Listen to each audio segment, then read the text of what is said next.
مورخہ 28 اگست 2022 مطابق 29 محرم الحرام 1444 کے وائس ایڈیشن میں آپ کا خیر مقدم ہے۔ پیش خدمت ہیں اودھ نامہ میں شائع خاص خبروں کی تلخیص۔ جھارکھنڈ کے وزیر اعلیٰ ہیمنت سورین کی رہائش گاہ پر مہا گٹھ بندھن کے ممبران اسمبلی کی ایک میٹنگ ہوئی۔ میٹنگ ختم ہونے کے بعد 3 بسیں برسر اقتدار گٹھ بندھن کے ممبران اسمبلی کو لے کر وزیر اعلیٰ رہائش گاہ سے نامعلوم منزل کے لیے روانہ ہوتی نظر آئیں۔ کہا جا رہا ہے کہ خرید و فروخت کے خدشے کے درمیان ممبران اسمبلی کو محفوظ جگہ پر بھیجا جا رہا ہے۔ حالانکہ ممبران اسمبلی کو کہاں بھیجا جا رہا ہے اس کی جانکاری ابھی تک سامنے نہیں آ سکی ہے۔ جسٹس ادے امیش للت نے ہفتے کو 49ویں چیف جسٹس آف انڈیا کے طور پر حلف لیا۔ صدر جمہوریہ دروپدی مرمو نے راشٹرپتی بھون میں سینئر ترین ججز کو حلف دلایا۔ وکالت کرتے ہوئے براہ راست سپریم کورٹ کے جج بننے والے چیف جسٹس للت کی مدت کار 73 دن تک ہوگی۔ وہ 8 نومبر 2022 تک چیف جسٹس آف انڈیا کے طور پر کام کریں گے۔ جسٹس للت سپریم کورٹ کے دوسرے چیف جسٹس ہیں جنہیں اس عہدے تک پہنچنے کا اعزاز حاصل ہوا ہے۔ اس سے پہلے جسٹس ایس ایم سیکری کو 13واں چیف جسٹس بننے کا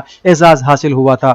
دہلی سے منسلک نوئیڈا کے سیکٹر 93A واقع سپر ٹیک ٹوئن ٹاورز کو اتوار کو منہدم کرنے کی سبھی تیاریاں پوری کر لی گئی ہیں۔ غیر قانونی طریقے سے تعمیر شدہ کثیر منزلہ عمارت کی تعمیر پرائیویٹ کمپنی سپر ٹیک نے کروائی تھی۔ لمبی قانونی کارروائی کے بعد اس عمارت کے انہدام کی تاریخ 28 اگست دی گئی۔ اس عمارت کو منہدم کرنے میں تقریباً 3700 کلو گرام دھماکہ خیز مواد کا استعمال کیا گیا ہے۔ ان دونوں عمارتوں کی تعمیر میں تقریباً 800 کروڑ روپے خرچ ہوئے تھے اور اب اس کو گرانے میں تقریباً 18.55 کروڑ روپے خرچ ہوں گے، جس کا خرچ ٹاورز کی تعمیر کرنے والی کمپنی کو برداشت کرنا پڑے گا۔ اتر پردیش کے ضلع مئو میں مئو صدر اسمبلی حلقے سے MLA عباس انصاری کے غازی پور واقع آبائی رہائش گاہ پر ہفتے کو لکھنؤ پولیس نے قرقی کی کارروائی کا نوٹس چسپاں کر دیا۔ مختلف مجرمانہ معاملوں میں مطلوب و شہزور سابق MLA مختار انصاری کے بیٹے عباس انصاری کو بھگوڑا قرار دے کر لکھنؤ پولیس نے قرقی کا نوٹس چسپاں کرنے کی کارروائی جمعے کو ہی شروع کر دی تھی۔ لکھنؤ پولیس نے عباس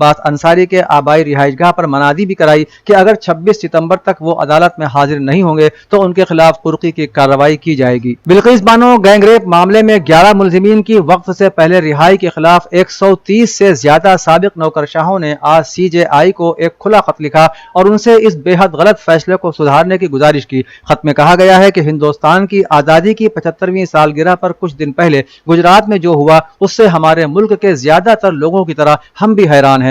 خط میں جن 134 لوگوں کے دستخط ہیں ان میں دہلی کے سابق نائب گورنر نجیب جنگ، سابق کابینہ سیکریٹری KM چندر شیکھر، سابق خارجہ سیکریٹریوں شیو شنکر مینن اور سجاتا سنگھ اور سابق ہوم سیکریٹری GK پلائی بھی شامل ہیں۔ مرکزی وزیر دفاع راجناتھ سنگھ نے کہا ہے کہ ان کی خواہش ہے کہ لکھنؤ ہوائی اڈہ اتنا پرتعیش ہو کہ یہاں سے لاس اینجلس اور لندن کے لیے سیدھی فلائٹ دستیاب ہو سکے۔ انہوں نے کہا کہ جب 2G اور 3G کی بات آتی ہے تو کانگریس گھوٹالہ ضرور یاد آ جاتا ہے، لیکن مودی حکومت میں بدعنوانی کی کوئی گنجائش نہیں ہے۔ انہوں نے کہا کہ ملک کو خوشحال بنانے کے لیے 100 لاکھ کروڑ کی PM گتی شکتی یوجنا شروع کی جا رہی ہے، اس کے بعد ہمارا ملک دنیا کا سب سے خوشحال ملک ہوگا۔ جمعیت علماء اتر پردیش کے زیر اہتمام سدبھاونا سمیلن کا اہتمام اسلامک سینٹر آف انڈیا ایش باغ عیدگاہ لکھنؤ میں 28 اگست کو بوقت 3 بجے دوپہر کیا گیا ہے۔ سمیلن کے کنوینر مولانا خالد رشید فرنگی محلی نے بتایا کہ اس سدبھاونا سمیلن میں تمام مذاہب کے رہنماؤں کو مدعو کیا گیا ہے۔ انہوں نے بتایا کہ یہ سدبھاونا سمیلن